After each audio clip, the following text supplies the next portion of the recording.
As Commandant, it gives me great pleasure in introducing our guest speaker, Mr. Kevin Shwedo. Now, the reason why he's our guest speaker today and that he kindly responded and said yes is not because he's a director of the DMV for South Carolina. So if you have traffic issues and so on, please don't talk to him about that. Nothing to do with that. It's not because that he's the South Carolina civilian aide to the Secretary of the Army. Not because of the 32 years that he spent in the military, in command, and taking care of his soldiers. The reason why he was asked today, because in my interaction with him at the different events, I seen a person of integrity and character. That here was someone who was passionately committed to soldiers and families beyond retirement. Someone who strongly supports chaplains and religious ministry. And so it's those things about him that demonstrated again at different social events that we had, that I said to myself, he's the exact person that this group needs to see prior to them going out into a brand new world and doing ministry for God and country. Sir, if you come.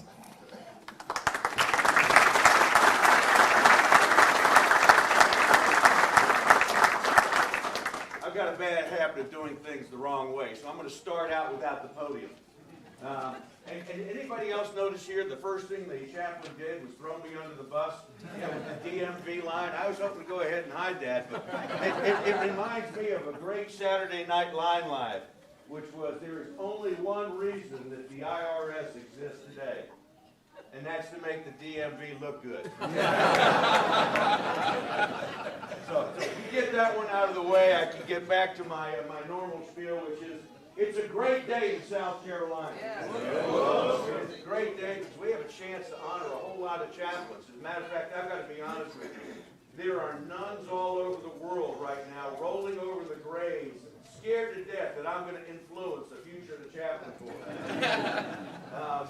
But it is a big deal because you all are major influencers. As an old earth pig, an infantryman, we are not always the most articulate people in the world, but we try to share with you our convictions. And whether you like it or not, you're going to work with us and for us for the rest of your careers.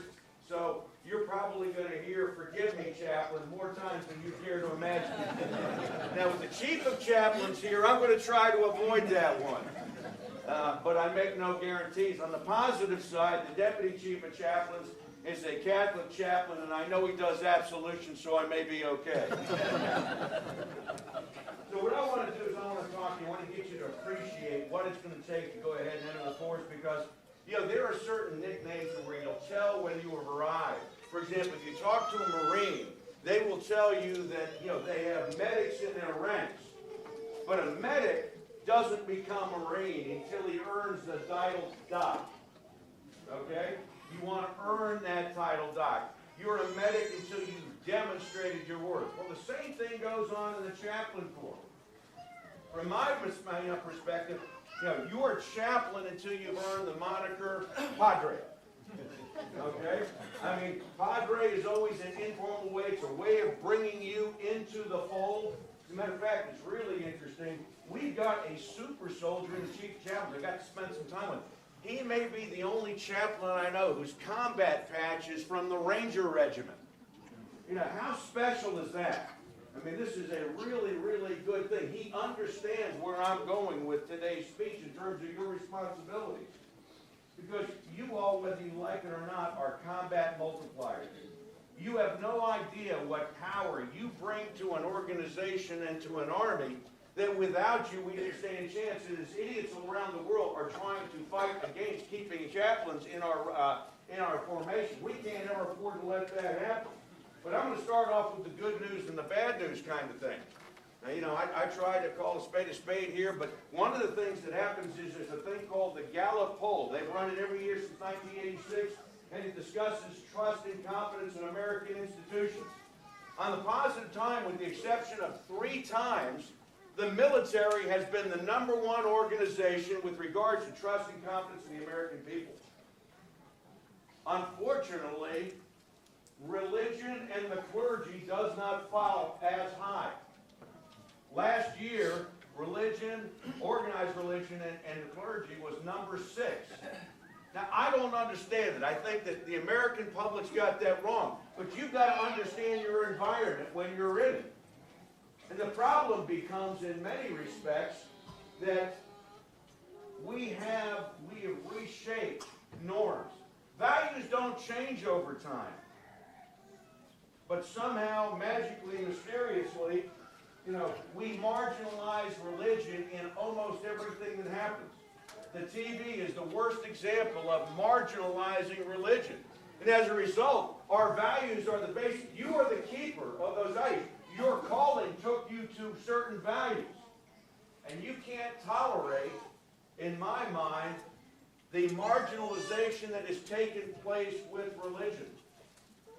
Now, on the positive side, I think if you took the same poll within the military, you'd find out you'd rise to number 1 because we have a very special relationship. It is amazing to me how many people get religion 2 minutes before the first bullet starts flying over their head.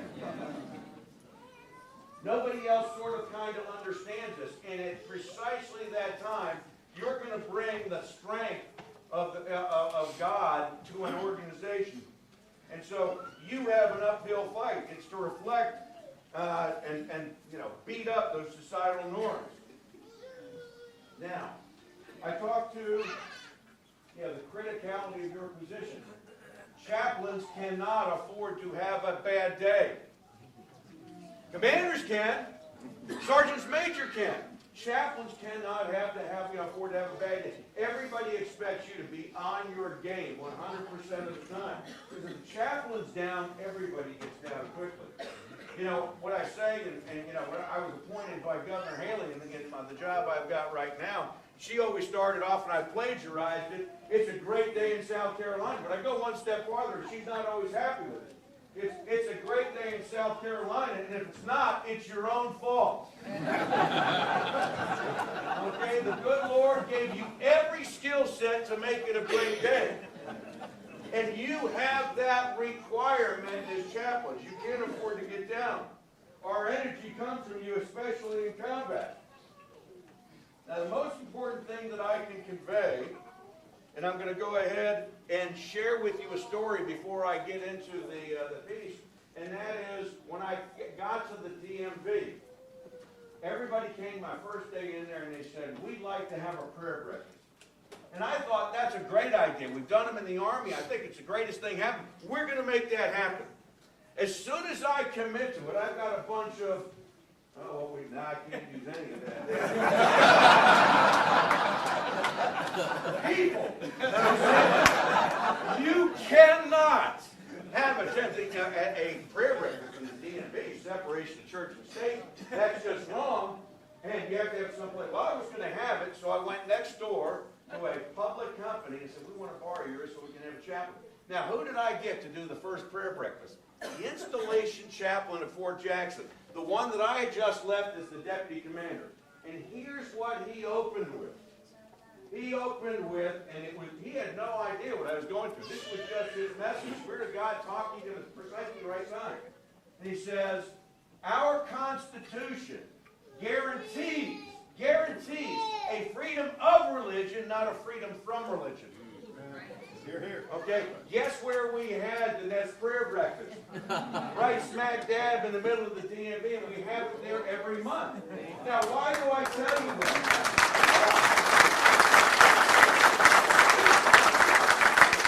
Why do I tell you that? You have to fight for that each and every day because there are too many idiots out there that don't understand it, and they will try to go ahead and ruin the Constitution. You've got to be smarter than the lawyers that are always going to be trying to find an excuse not to let you practice your religion. And you have got to have the intestinal fortitude to overcome that. Because everything that you do starts with that. Okay? Here's where it begins. I sort of break it down. TDA and TONE. TDA, for anybody who doesn't know, Table Distribution Analysis, we train soldiers. All right, here at Fort Jackson, a single battalion trains 1,500 soldiers, and they've got one chaplain.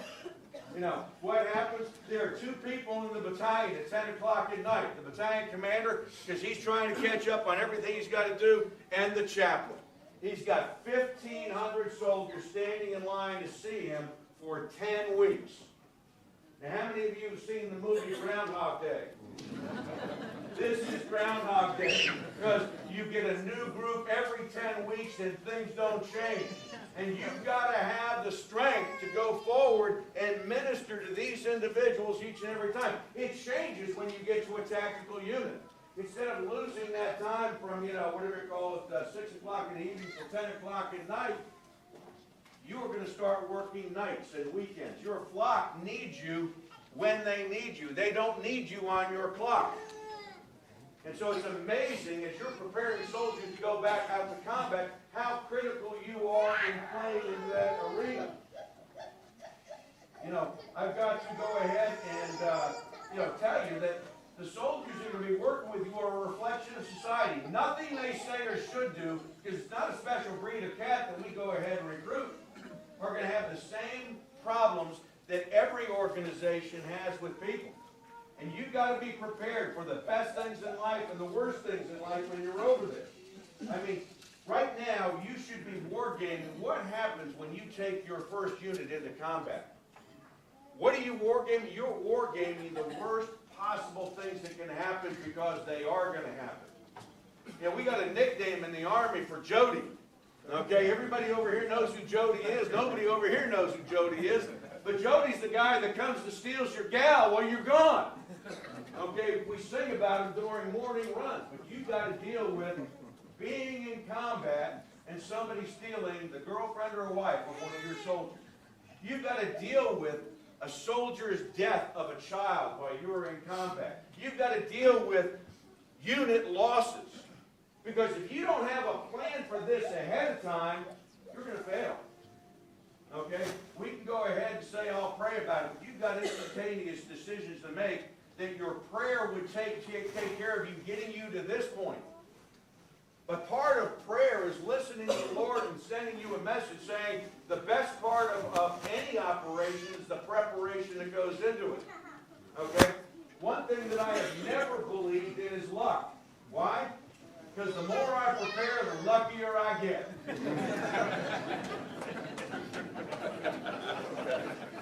Now this starts with, in my mind, ministry of presence. Now ministry of presence, when I start to talk to you about it, is going to come from a different angle than I think you're used to. All right? This one is not even going to start with the military. I've been the DMV director for 4 years under Governor Haley, and the state got hit with 27 inches of rain in 24 hours. We had over 150 dams burst. We had 125,000 families seek help because their homes were gone. The governor comes and grabs me and she goes, Shwedo, I want you to be my new South Carolina Disaster Recovery Officer. Now, if you understand the acronym here, this ain't funny. Skid Row. But I'm thinking, I said to her, what do I say to my governor? And she goes, you'll say you're going to take the job. I said, yes, ma'am. And she goes, I knew an Army officer could not say no. And she goes, I'm going to give you, 2 pieces of guidance. This is great. Okay, I'm going to get strategic level guidance. It's going to focus me on what the issue is. I want you to think about this. You're in the same position I am. Here's her guidance in total. Chaplain, Padre, it is, I want an apolitical solution set, and I want you to accelerate the recovery. What do you do with that? I actually hired the most 2 recent chiefs of staff at Fort Jackson, brought them on. We went through the military decision-making process, and we worked with the University of South Carolina, and we came up with there are 27 degrees of vulnerability. Had no idea. Just a model. But what makes people the most vulnerable has to do with money. Has to do with money. You don't have money, you're vulnerable. So we decided to go ahead and focus on, 3 things.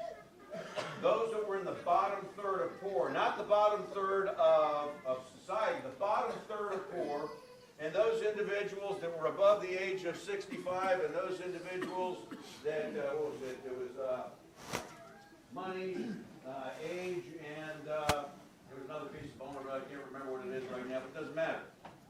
Money. So now, how do you get to those people? How do you find the bottom third of poor? Because just using some of my own prejudice, that group, that population doesn't inherently trust the government. So I don't know what to do at this point in time. And I just hired, by coincidence, my deputy chief, an individual who happened to be the bishop of the AME church. And he got over there and he goes, well, I know how to get in touch with those people. He goes, they're my constituency. We'll go in there and we'll find those people through the church. I go, but you don't understand. Not all of these ones are religious people. Okay? We got to find everybody, not just the religious. He goes, you think we miss an opportunity to minister to everyone? We know where they're all at. And that makes sense. Now, why is that important to ministry of presence? Because they were in their communities. They knew their flock. They were there side by side, eating with them, sleeping with them. They know their people. First person you've got to get involved with is your battalion commander, your company commander, your chain of command, your senior non-commissioned officers, because you've got to have a starting point. And it doesn't always mean that you have to agree on their assessment, but you've got a basis to begin the relationship so that you can start ministering to your soldiers. If you're a chaplain and you think you're going to be a desk jockey, you are going to fail. You need to be out in the mud, in the rain, at PT, sucking it up like they are. You're going to find out about snivel levels 1 through 5 like you've never seen before. Okay? And don't be like the chief of chaplains, who's going to be out there's going to be raining, it's going to be 32 degrees, everybody's going to shiver. He's going to go over and say, the scroll will keep me warm.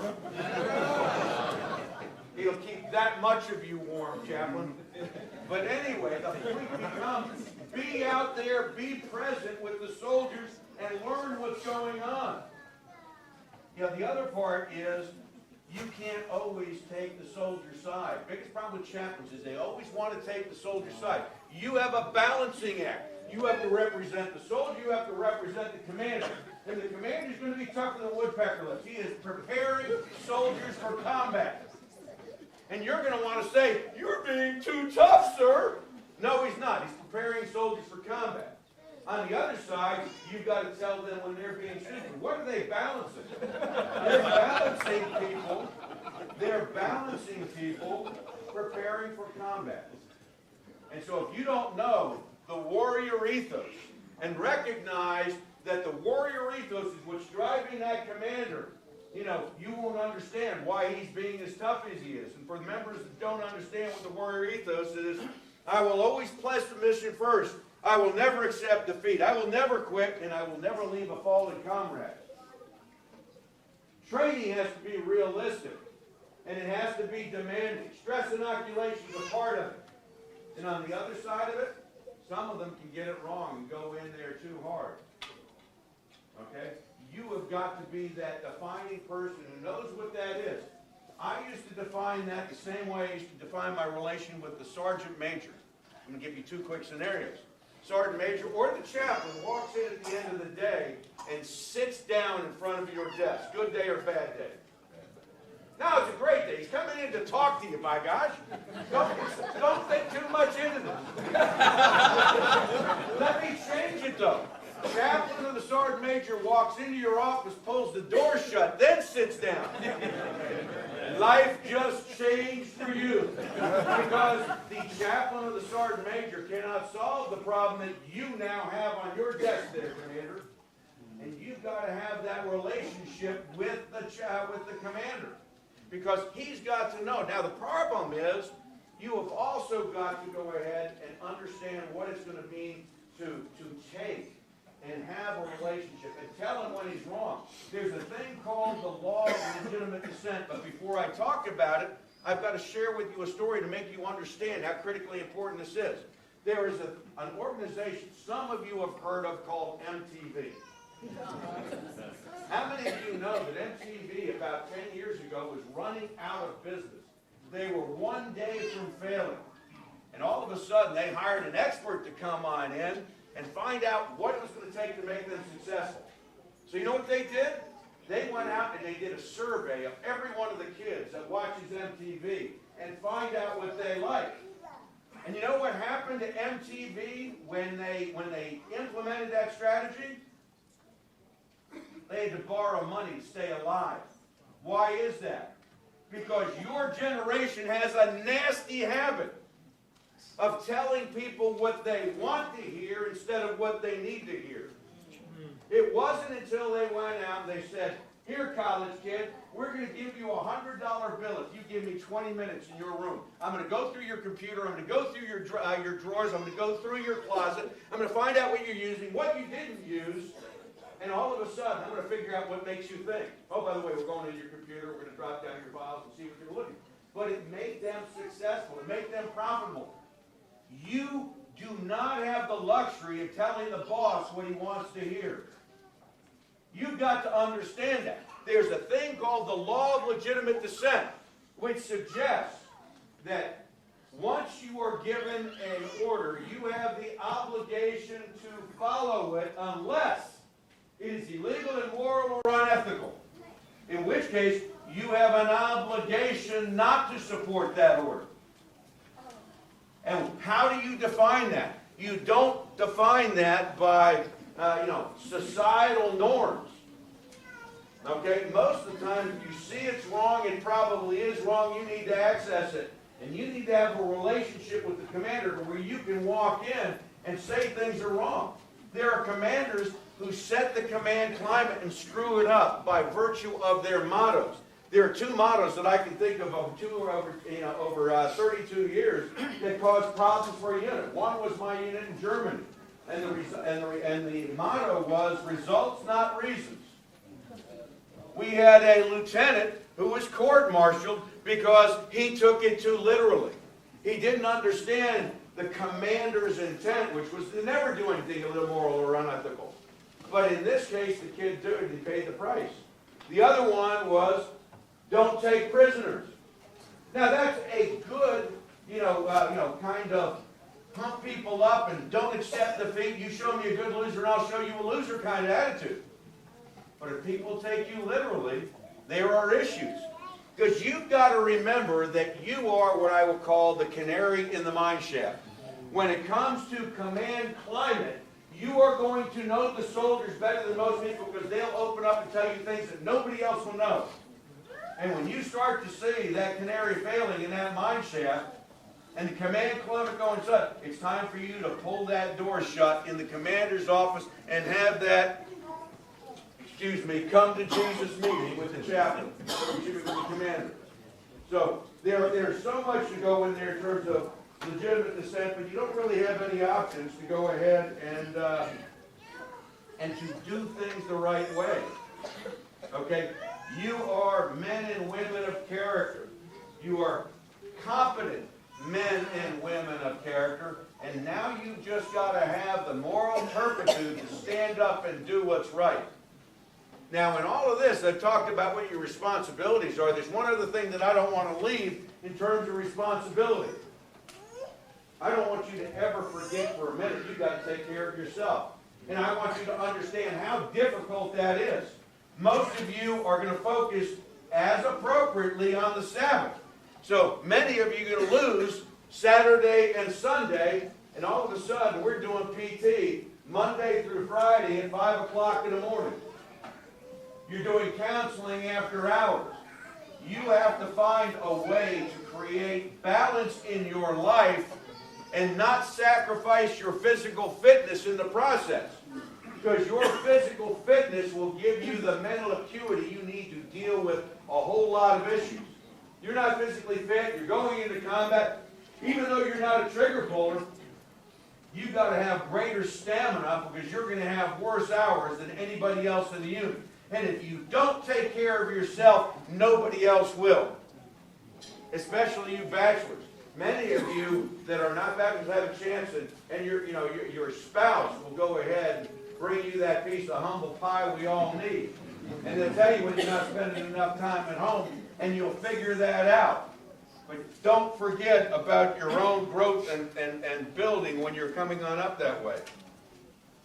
You know, the highest reward that anybody can achieve, you will achieve in the military by the people you influence. I will tell you that, nobody ever forgets a drill sergeant.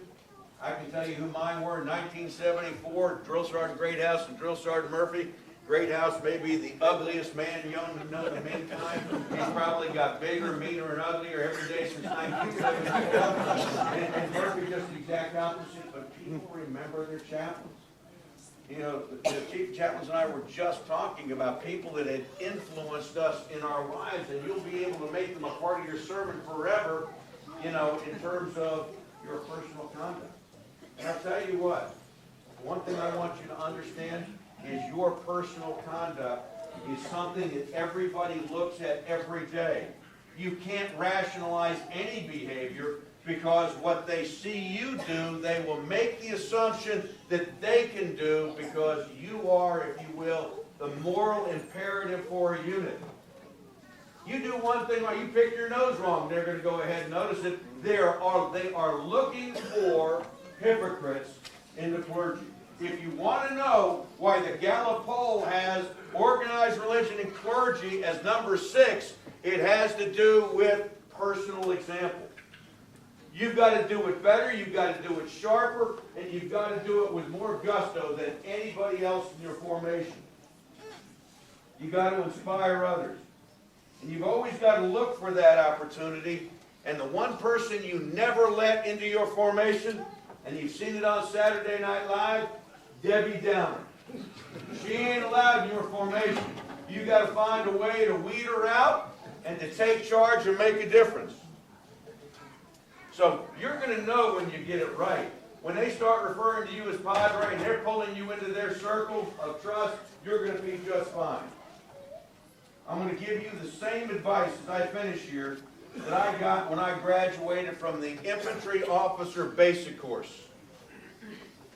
And that is, now that you know what the ground rules are, we're giving you the keys to a finely tuned sports car that only has 2 instruments on it.